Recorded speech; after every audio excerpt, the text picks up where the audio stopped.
Ngayon lang yan nagkimpaw kasi pang 3 times na yan ni Paulo na nangaharana sa mga kandidata at hindi nila alam yan. Pero alam ni Kim yan. Tama po kayo dyan, Ginang Rose Meridiano. Lagi pong ginagawa ni Paula Avellino yung ganitong pangaharana sa mga kandidata. And do karaang taon nga, di ba, nakita natin na ganyan-ganyan din po yung naging galawan ni Paula Avellino, mga kakimpaw.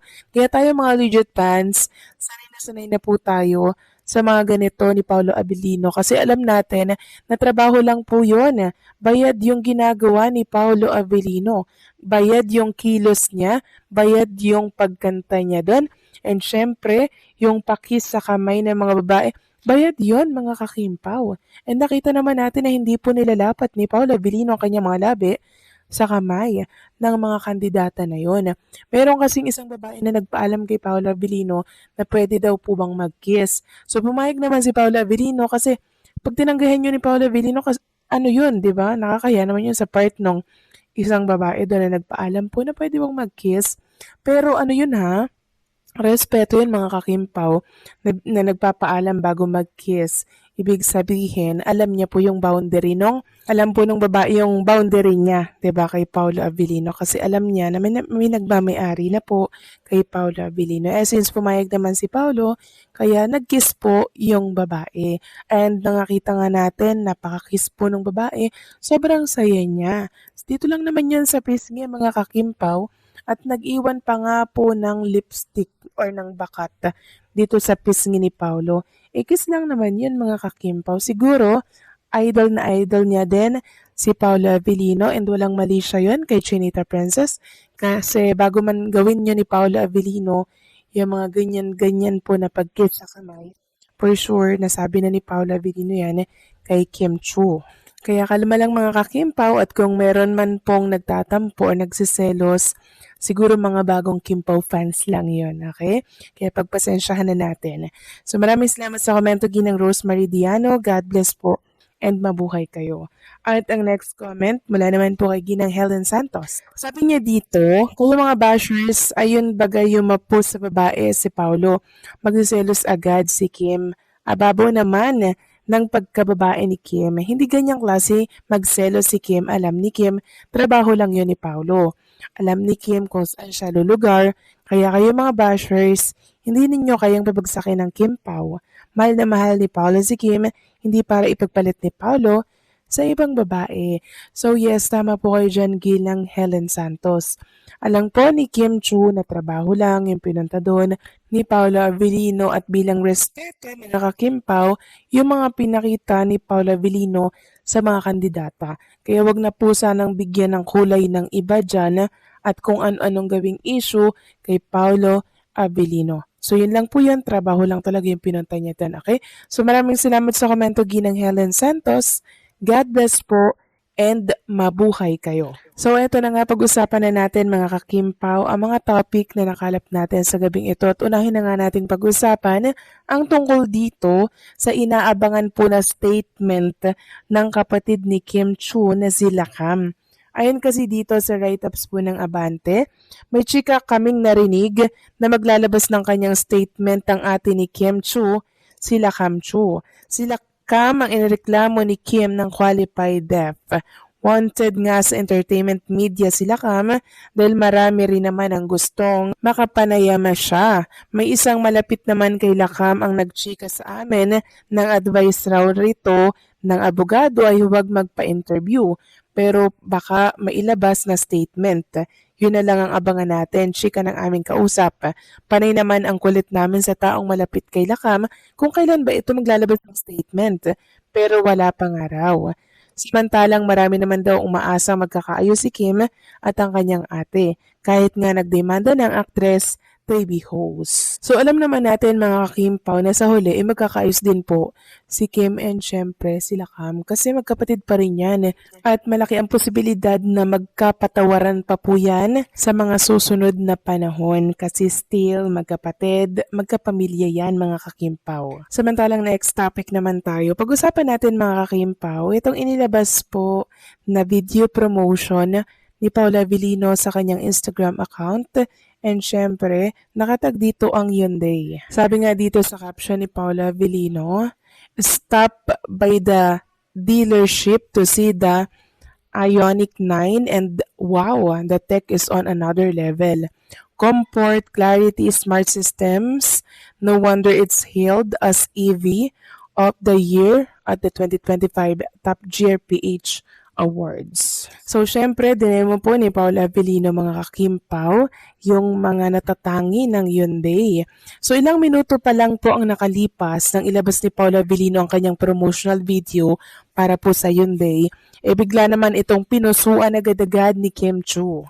Kinilig tuloy ang mga fans dito. Maraming nagsasabi na matinding lambingan at suyuan ang ginawa ni Paulo kay Kim Chiu para maging okay sila nito. At para nga matapos ng intrigang may tampuhan daw ang dalawa, pinakita po agad ni Kim na okay sila ni Paulo sa pamamagitan po ng pag-heart react nito sa post ni Paulo. All out support din talaga si Kim Chiu kay Paula Avellino kahit na hindi pa ito nakakauwi ng Manila. Kasi may balita mga kakimpaw na nag-extend daw si Paula Avellino ng stay sa Ilocos Sur. Well, kung ano man ang dahilan mga kakimpaw para mag-stay siya doon, siguro may razon mga kakimpaw at alam naman po ni Chinita Princess yun. Ang importante dito, nakita natin na okay na po si Kim and Paula Avellino at ang katunayan, nagpuso or nag-heart react si Chinita Princess bagong post ni Paulo para po sa Hyundai. Doon pa lang pinakalma na po ang lahat ng mga fans sa ginawang yun ni Chinita Princess kasi kagabi pa po mga kakimpaw, nag-aalala and nalulungkot yung ibang mga fans kung okay lang daw ba si Kim and Paula Avellino dahil sa ginawa ni Paulo na pag-kiss sa mga kamay ng mga kandidata po sa coronation night ng Narvacan. And ito po yung kasagutan at sana po ay maging okay ng lahat. Huwag nang mag-alala at huwag na pong magtampo. Yung mga bumitaw dyan, bahala kayo dyang bumitaw. Basta si Kim and Paula Avellino mga kakimpaw ay okay na okay po. Malakas at emosyonal ang naging reaksyon ng mga fans sa isyung ito, lalo na sa mga taga-suporta ng Kimpaw. Para sa marami, ang paghalik ni Paulo Avellino sa ibang kababaihan, kahit pa ito ay bahagi ng proyekto o trabaho, ay nagdulot ng selos, pagkadismaya, at pakiramdam ng kawalan ng respeto sa inaasahang espesyal na koneksyon niya kay Kim Chiu. Sa pananaw ng fans, hindi lang ito simpleng eksena. May bigat ang bawat galaw ni Paulo dahil malaki na ang naitayong emotional na investment ng publiko sa tambalang Kim at Paulo. Kaya kahit sabihin na trabaho lang, para sa fans, may hangganan pa rin ang dapat igalang, lalo na kung alam mong may sinusubaybayang love team o espesyal na ugnayan na binabantayan ng madla. Gayunpaman, mahalaga ring tingnan ang kabilang panig.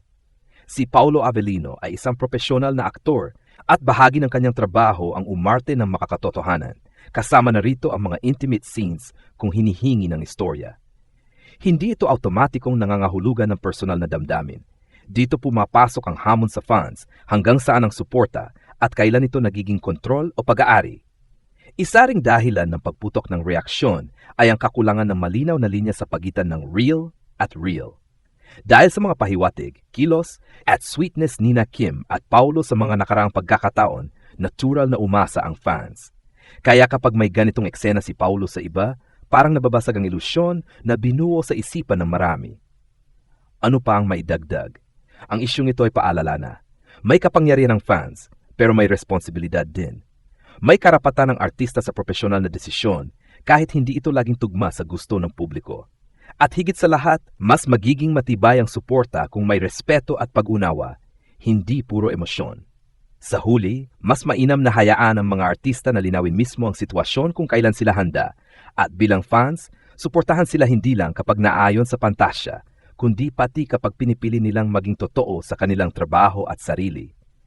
Ang tunay na pagmamahal bilang tagahanga ay marunong umintindi, hindi lang humusga. Ang mga artista tulad ni Paulo Avellino ay gumaganap ng mga eksena na minsan ay dramatiko, romantiko o may halong intimacy at bahagi iyon ng kanilang trabaho. Hindi kaagad ibig sabihin na ang isang halik o eksena ay tunay na emosyon o may personal na intensyon.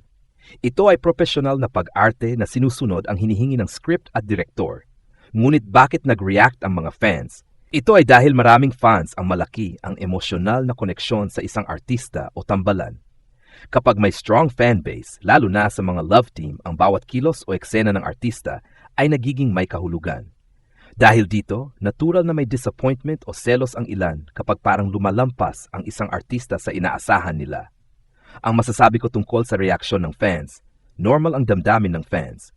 May attachments at expectations sila at hindi biro ang panahon at energy na inilalagay nila sa pagsuporta sa mga paborito nilang artista. Ngunit kailangang ibalanse ang damdamin ng fans sa realism. Ang mga artista ay tao at profesional, hindi sila pag-aari ng sinuman ng fans man ng publiko. Importante ang respeto sa boundaries. Pareho, respeto sa personal at professional life ng artista at pag-unawa ng fans kung ano ang real at kung ano ang real. Sa totoo lang, hindi natin alam ang buong konteksto ng eksena, ng kontrata o ng intensyon ni Paulo Avellino. Ang pinakapositibong paraan para tingnan ito ay hindi agad bumalangkas ng personal na motibo, kundi tingnan muna ito bilang bahagi ng trabaho hanggang sa opisyal na pahayag ng artist o production kung ano talaga ang nangyari.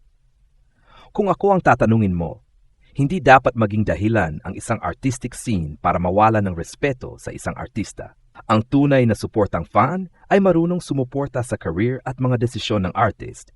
Kahit minsan may eksenang hindi tugma sa inaasahan, ang balitang paghalik ni Paulo Avellino sa ibang kababaihan na naging dahilan ng pagpalag ng mga fans ay malinaw na nagpapakita kung gaano kalakas ang impluensya ng fandom sa buhay at karera ng isang artista. Hindi ito simpleng intriga lamang.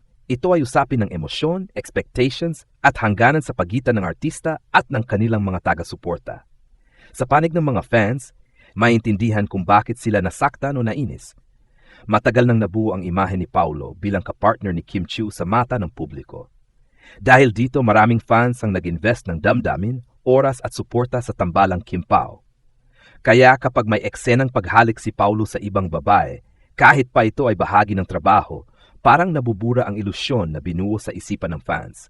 At dito nag-ugat ang kanilang reaksyon. May ilan ding fans na naniniwalang may dapat moral o emosyonal na limitasyon ang artista kapag alam niyang may sinusuportahang tambalan ng publiko.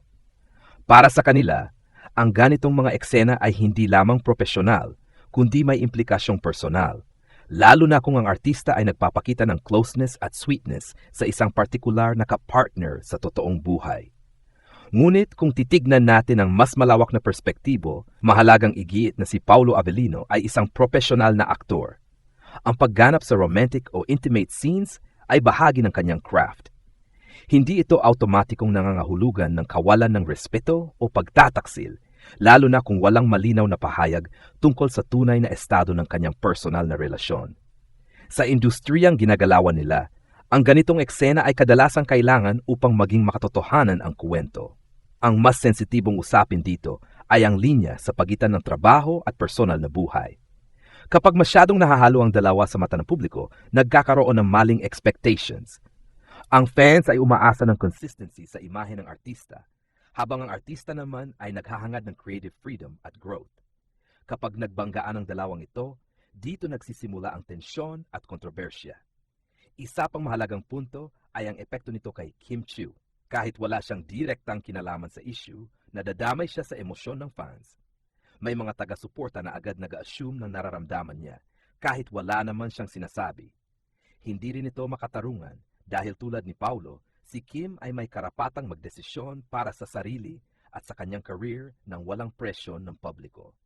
Sa huli, ang isyong ito ay nagsisilbing paalala na ang fandom ay dapat nakabatay sa respeto, hindi sa pagmamay-ari. Ang artista ay hindi karakter sa palabas 24/7.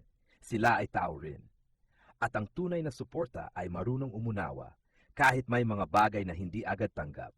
Kung magpapatuloy ang ganitong diskurso, mas mainam na magkaroon ng bukas at malinaw na komunikasyon mula sa mga artista o kanilang management upang mabawasan ang maling interpretasyon.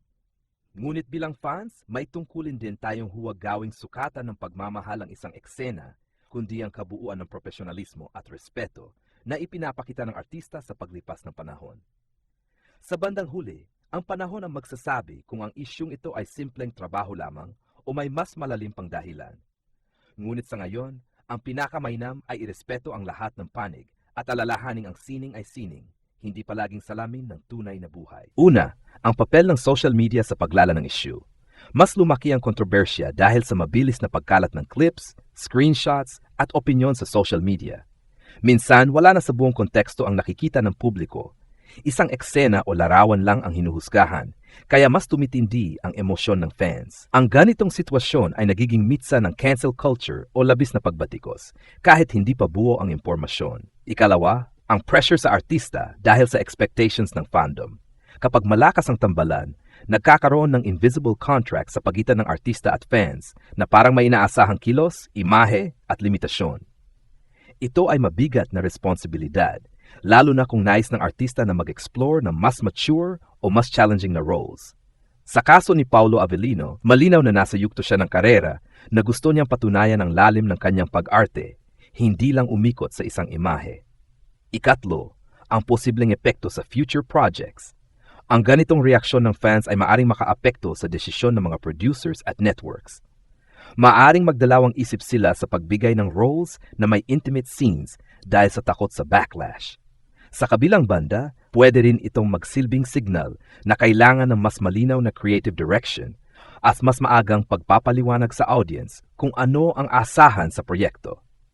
Ikaapat, ang issue ng double standards. Mapapansin din na mas malakas ang batikos kapag ang isang artistang lalaki ay may love team na sinusubaybayan kumpara sa kapag walang malinaw na pairing. Minsan, mas pinapatawan ng limitasyon ang kilos ng artista dahil lang sa inaasahang image niya, imbes na sa aktwal niyang profesional na kakayahan. Ikalima, ang kahalagahan ng maturity ng fandom. Ang tunay na lakas ng fandom ay hindi nasusukat sa dami ng reklamo, kundi sa kakayahang umunawa at magbigay ng espasyo. Ang pagiging fan ay suporta, hindi control. Kapag mas naging mahinahon at mapanuri ang mga tagahanga, mas nagiging healthy ang relasyon ng artista at ng kanilang audience. Sa kabuuan, ang balitang ito ay hindi lang tungkol sa isang eksena ng paghalik. Ito ay salamin ng mas malaking issue sa entertainment industry, kung paano binabalanse ang sining, commercial, fandom at personal na hangganan. Kung may dapat matutunan dito, iyon ay ang pangangailangang magkaroon ng respeto at malinaw na komunikasyon sa lahat ng panig, artista, management, producers at fans. Sa huli, ang pananatili ng isang artista sa industriya ay nakasalalay hindi lang sa kung kanino siya ipinares, kundi sa integridad ng kanyang trabaho at sa kalidad ng kanyang pagganap. At iyon ang mas dapat bigyang halaga.